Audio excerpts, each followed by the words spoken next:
இருக்குது. இன்னைக்கு இருந்தாலும் இது இன்னொருத்த வீட்டுக்கு போறதுதான். அது கல்யாண விஷயமா தான் உங்களை வரவழைச்சேன். என்ன அடுத்த வாரமே முகூர்த்தம் வச்சுக்கலாம்ல? முகூர்த்தம் என்ன இழுக்கிறீங்க? கல்யாணத்தை அடுத்த வாரமே வச்சுக்கணும்னு நான் சொல்லல. குழந்தை அப்படி பிரியப்படுது. எனக்கோ குழந்தைய விட்டு பிரியறதுக்கே மனசு இல்ல. ஆனா உங்களையாவது இந்த வீட்டோட மாப்பிளையா வச்சுக்கலாம்னா அதுக்கு தகுந்த யோசனை என்கிட்ட கிடையாது. ஏன்னா நீங்க பெரிய கோடீஸ்வரன். அதனால நானே உங்க வீட்டோட மாமனாரா வந்துடலாம்னு நினைக்கிறேன். எப்படி நம்ம யோசனை? ஐடியா. இத நீங்க சொல்லுவீங்கன்னு எனக்கு தெரியும். எதுக்கு இது வேணும்? நீலா, நீ ஓடி போய் பஞ்சாங்கத்தை எடுத்துக்க. பஞ்சாங்கம் இருக்கட்டும்.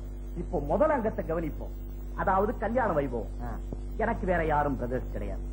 எங்க ஃபேமிலியில இதுதான் முதல் விசேஷம். அதனால என்னோட கல்யாணத்தை பிரமாதமா அமக்கரமா நடத்தும். என்னத்துங்க அனாவசியமா பணத்தை காசை செலவு பண்ணிக்கிட்டு அப்படின்னு நான் சொல்லல. என் கல்யாணத்தை கிராண்டா தான் நடத்தணும். குறைஞ்சபட்சம் 10,000 செலவு பண்ணிட்டே ஆகணும் அப்படின்னு என் மாமா உயிர்ல எழுதி வச்சிருக்கேன். என்ன நீலா பேசாம இருக்கிற? ஏன்பா எந்த பொண்ணாவது தன் கல்யாணம் கிராண்டா நடக்க வேண்டாம்னு சொல்லுவாளா? அப்போ அது செட்டில். ஆமா செட்டில். இனி 2வது அங்கம். அது ஏற்கனவே தீர்மானம் பண்ண விஷயம். அது என்ன இது? ஆபரணம் அலங்காரம். ஏது ஏது என் கழுத்தை அறுத்துருவீங்க போல இருக்கு. ராவ் பகதூர், கண்ணன் கல்யாண விஷயம். டாக்டர், அந்த துரோகி பைய பேச்ச என்கிட்ட பேசாதீங்க. உங்களுக்கு கோடி வணக்கம். ராவ் பகதூர், ராவ் பகதூர், நான் சொல்றதை கேளுங்க. அந்த சந்தர்ப்பத்துல நீலாவோட தாயார் போட்டிருந்த நகையெல்லாம் நியாயப்படி நீலாவை தான் சேரணும் அப்படின்னு நீங்களே சொல்லிருக்கீங்க. ஞாபகம் இருக்கோ? ஏது ஏது நீங்க எதையும் மறக்க மாட்டீங்க போல இருக்குது. ஆடா நான் அப்ப சொன்னேன் சரி சார். ஆனா இப்ப அந்த நகையெல்லாம் எங்க இருக்கு? எங்க இருக்கு? எல்லாம் பேங்க்ல போட்டுட்டேனே. போட்டுட்டதை எடுத்துக்கிட்டு வாங்களேன். ஐயா அவ்வளவையும் வித்து பணமா போட்டுட்டேனே. பணத்தை எடுத்துக்கிட்டு வந்து நகையா மாத்திடுங்களேன். இவ்வளவு உன் விருப்பமா? நீதா என் விருப்பம் இல்ல. அப்படி சொல்லு. என் உரிமை. டாக்டர் டாக்டர், இந்த பொம்பளைங்களை படிக்க வைக்கிறது டேஞ்சருங்கிறாங்களே, சரியா இருக்கு டாக்டர்? கரெக்ட். அப்ப பெண்ணுக்கு நகை சம்பந்தமா 20,000. ஏது ஏது நான் காவியை கட்டிட்டு காசி பக்கம் போட்டிதான் போல இருக்கேன். நான் என்ன செய்யறது ராவ் பகதூர்? என் மாமா உயில்ல அப்படி எழுதி இருக்கே. அப்ப இதுவும் சரிதான். அடியேனே மொட்டை அடிக்க வேண்டியதுதான் பாக்கி. பேசா போச்சு. சம்மருக்கு நன்னா அப்படியே தலையில கொஞ்சம் சந்தனத்தை தடவுங்க, திவ்யமா இருக்கும். அப்புறம் அடுத்தபடியா மாப்பிளைக்கு ட்ரெஸ். அதுக்கு என்ன, நம்ம சேலம் குண்டஞ்சி வேஷ்டியில ஒரு ஜதையும் மதுரை வலப்பணியாலையும் 2 அழகா வாங்கி கொடுத்துடுறோம். நான் இந்த வேட்டி கிட்டி எல்லாம் சுத்த கர்நாடகம். நமக்கு டீசென்டா பாரிஸ்ல இருந்து ஒரு 4 dozen sweet suit, hat, boot. பெல்ஜியத்துல இருந்து பத்லா டைமண்ட் டைப்பிங் அண்ட் வைர மோதிரம்.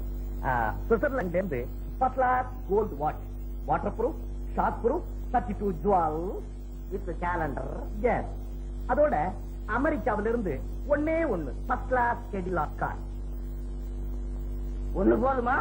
போதும். இன்னொன்னு இருந்தாலும் பரவாயில்ல, அட்ஜஸ்ட் பண்ணிக்கலாம். நீங்க அட்ஜஸ்ட் பண்ணீங்க, நான் எங்கேயா போய் கண்ணக்கோல் வைக்கிறேன். அது உங்களுக்கு சொல்லியா கொடுக்கணும் மிஸ்டர் ராவ் பகதூர்.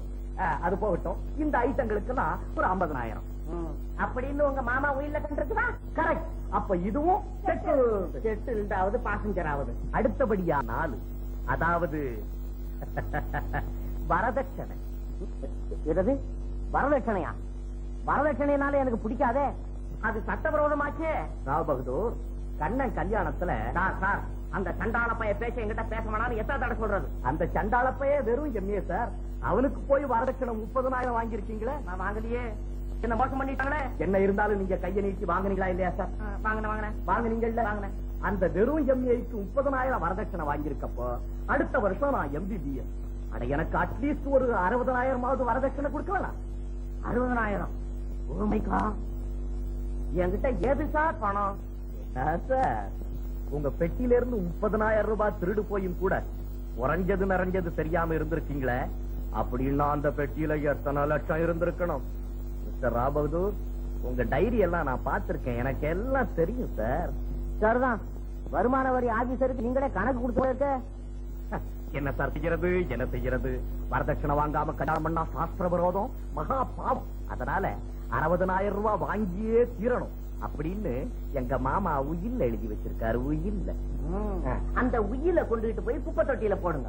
வரதட்சணைங்கிற பேரால காரணம் கொடுக்க மாட்டேன். வேண்டாம், வரதட்சணைங்கிற பேரால கொடுக்க வேண்டாம். அட ஒரு பிப்பு, அன்பளிப்பு, நண்பட, டொனேஷன், கான்ட்ரிபியூஷன், பிரசன்டேஷன் இப்படி ஏதாவது பேர் சொல்லி கொடுங்க. ஆனா கொடுத்தே தீரணும். அப்ப இதுவும்